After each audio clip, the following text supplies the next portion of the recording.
right, thank Now, you. Lee I've met before, and obviously you were the man in the original start of the group, but Gordon is the newest member. Just explain when he came in and where you got him from. He's been with us about a year now, Right. and when he was a very young man, I auditioned him for the job of guitarist. Right. And He's still very young now, Lee. yeah, Like, he how was even young was he younger then? Well, you have to better ask him that, but I felt he was a little bit too young for the job then. When the job came up again, Right. I desperately got on the phone really quick because I was frightened I might have lost him to somebody else. But I just got him in the nick of time, yeah. Little beauty, because Gordon, you had actually always been a fan of Dr. Feelgood, correct? That's right, I used to go to see him when I was about 16 years old. Yeah. Loved them. And so you had all the licks worked out yeah, and everything. I knew all the songs. It was easy to walk into the job. Yeah, it didn't take very long. The name Dr. Feelgood, who is the doctor? Where did the Dr. Feelgood name come? He was an imaginary person that we dreamed up. You know, Yeah. he's got these big glasses and a big sort of gold tooth and everything, and he's a kind of slightly disreputable member of the legal medical profession. And so you thought that'd fit? Yeah, that was there wasn't any one of us was a doctor, but that was the one that sort of epitomised the group's spirit, shall we say. All wild boys to start with. Yeah. Now let's go back. You've lost a lot of members over the years. Can you tell me how many? How many have come and gone? Only about 5 or 6, come to think of it. Really? Which over 12 years isn't bad. No, I thought it was much more than that. No. And at Wilko, he went not too long ago. Lost 3 guitarists. Yeah. And the rhythm section 2, so that makes, so 6. Right. So when Wilko went, he went off to work with Ian Jury, correct? Not initially. He went off to, to make his own career as a solo artist. Right. That's what he wanted to do.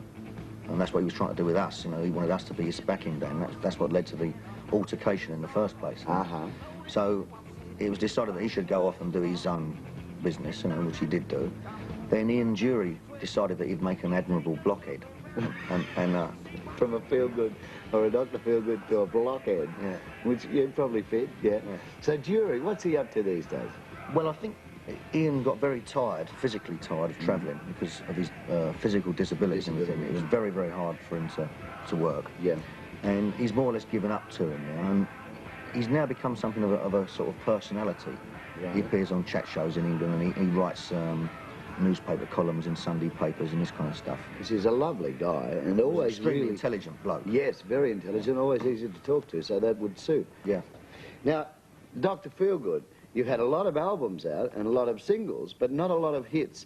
How hard is it for you on the road to continue to draw big crowds? And what do you think's the secret when you haven't had those hits continuously? Well, when you haven't had the hits, you've got to keep plugging it live. Right. It's the hard way to do it, but it's the only way. The trouble is, being a rhythm and blues band, you bring a record out, and people say, oh yes, another record from Dr. Feelgood, rhythm and blues, and they sort of just tend just to put it on one side without really giving it a fair crack at the whip. Right. But on the other hand, when it comes to selling albums, there's a steady market for them. Because of the live work. Because of the live work, exactly. Gordon, how many countries have you toured with Dr. Feelgood? Last question. Well, in a year, I think we've played 12 countries last year. Is there one that you feel is really in love with Dr. Feelgood, like or a major town that, you thought, gee, we killed them there and they love us? What was it? That's a gig in France, Strasbourg was a great gig. Strasbourg, yeah. Yeah.